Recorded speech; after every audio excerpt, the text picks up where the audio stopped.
Ընդամենը 2 օր առաջ էի խոսում Գյումրիում պարեկներին ծեծելու մասին, որտեղ շեշտում էի, որ եթե մի երկրում պարեկ են ծեծում, ոստիկան են ծեծում, ով ում ասես կծեծի, ով ում ինչ ասես կանի, ու այսօր նոր-նորքի թաղապետարանի դեպքը, անկախ ամեն ինչից, ով ում ա սադրել, ով ինչ ա արել, ամեն դեպքում պաշտոնյաներն էլ պետք է այնքան բարձր ինքնակառավարում ունենան, որ դեպքը սրան չհասնի, իսկ եթե դեպքը սրան հասել է,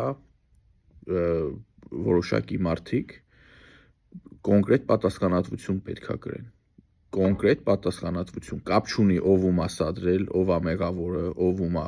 խփել, ով ում ա առաջինը խփել, առաջի հերթին նոր-նորքի թաղապետը փաստացի քաղաքապետի ենթական է, նոր-նորքի թաղապետը պետք է ենթարկվի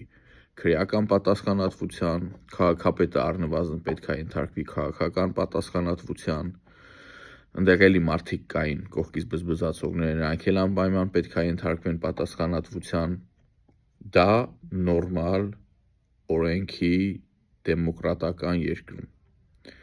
Հայաստանում կտեսնենք դեպքեր ինչպես